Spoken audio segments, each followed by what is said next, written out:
हम बात करेंगे साहब लॉ ऑफ टॉट की, और लॉ ऑफ टॉट का ये जो इम्पोर्टेंट टॉपिक है ये सीएस एग्जीक्यूटिव वाले स्टूडेंट्स के लिए बेहद काम का है, JIGL में आपका टॉपिक काम का है, प्लस जो LLB वाले स्टूडेंट हैं या जो जुडिशरी के प्रिपरेशन कर रहे हैं वो बच्चों के लिए भी लॉ ऑफ टॉट्स का बहुत इंपॉर्टेंट कॉन्सेप्ट है। बेसिकली हम बात करें यार लॉ ऑफ टॉट्स में, सब इसमें कंसेप्ट क्या बोलता है कि भाई सबसे पहले तो हेडिंग क्या है, लॉ ऑफ टॉट। तो हमको मतलब समझना है कि टॉट क्या होता है। तो टॉट में कवर वो होता है, इट्स का मतलब होता है सिविल रॉन्ग।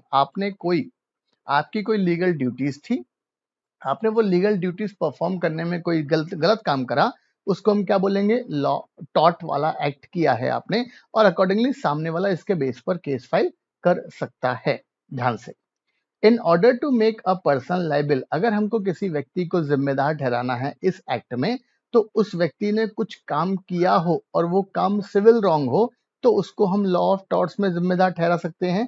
या कुछ काम करना था, उसको अपनी लीगल ड्यूटीज परफॉर्म करनी थी, बट उस बंदे ने लीगल ड्यूटीज अपनी परफॉर्म नहीं की हैं, तो भी लॉ ऑफ टॉर्ट्स का काम आएगा। आगे, to be successful in action for a टॉट, द प्लेंटिफ मतलब पीड़ित पक्षकार also has to prove legal damage, आपको लीगल डैमेज के लिए प्रूव करना पड़ेगा। This legal damage can be understood by way of दो डॉक्ट्राइन, राइट। टू डॉक्ट्राइन के बेसिस पर हम इसको समझ सकते हैं। अब ये दो doctrine exam point of view से बहुत काम के हैं सब, कभी कभी जिंदगी में बड़ी समस्याएं आती हैं। पहला डॉक्ट्राइन का नाम क्या है, इंजूरिया सिने डेमनम, और दूसरा वाला है डेमनम सिने इंजूरिया। आपको लगेगा साहब सुरेश रमेश नहीं है, रमेश सुरेश नहीं है, वैसा ही कंसेप्ट है, बट दोनों का इम्पैक्ट बहुत ज्यादा है। तो एक काम करते हैं, सबसे पहले ये तीनों शब्दों को हम समझ लेते हैं जो आगे पीछे यूज करे गए हैं, बहुत ध्यान से। भाई डेमनम जो वर्ड लिखा है DAMNUM, इसका मतलब होता है damage, loss, harm in respect of money, comfort, health. आपने किसी व्यक्ति को नुकसान पहुंचाया है। अब नुकसान चाहे पैसे का नुकसान हो, चाहे उसके कंफर्ट का नुकसान हो, चाहे उसके हेल्थ के प्रति नुकसान हो, इसको हम क्या बोलेंगे साहब, डेमनम, मतलब डैमेज हुआ है। सिने मीन्स विदाउट, बिना इसके। Injuria means infringement of a right confirm by law on the plaintiff. Plaintiff ने आपको कोई अधिकार दे रखा है, लीगल अधिकार दे रखा है, और आपने उस लीगल अधिकार का क्या करा है साहब, इन्फ्रिंजमेंट किया है। तो लॉ ने बोला इसको हम क्या बोलेंगे, इंजूरिया। चलें, अब ये तीनों शब्द जो आगे पीछे यूज हुए हैं इनको समझते हैं। क्या बोल रहा है वो, इंजूरिया सिने डेमनम, इसका मतलब है भाई injury without damage. It means injury without damage. अब ध्यान से, दैट इज अगर कोई इन्फ्रिजमेंट हुआ है लीगल राइट का, not resulting in a harm, आपको कोई नुकसान नहीं हुआ, आपका कोई डैमेज नहीं हुआ, बट फिर भी आपको कोई लीगल राइट था, उस लीगल राइट का क्या हुआ है सब, इन्फ्रिजमेंट हुआ है, but plaintiff can still sue in टॉट। लॉ ने बोला साहब आप केस फाइल कर सकते हैं, भले ही आपको डैमेज नहीं हुआ, देन टू आपका जो लीगल राइट है उसका इन्फ्रिंजमेंट हुआ है, तो उसके चलते आप क्या कर सकते हैं साहब, केस फाइल कर सकते हैं।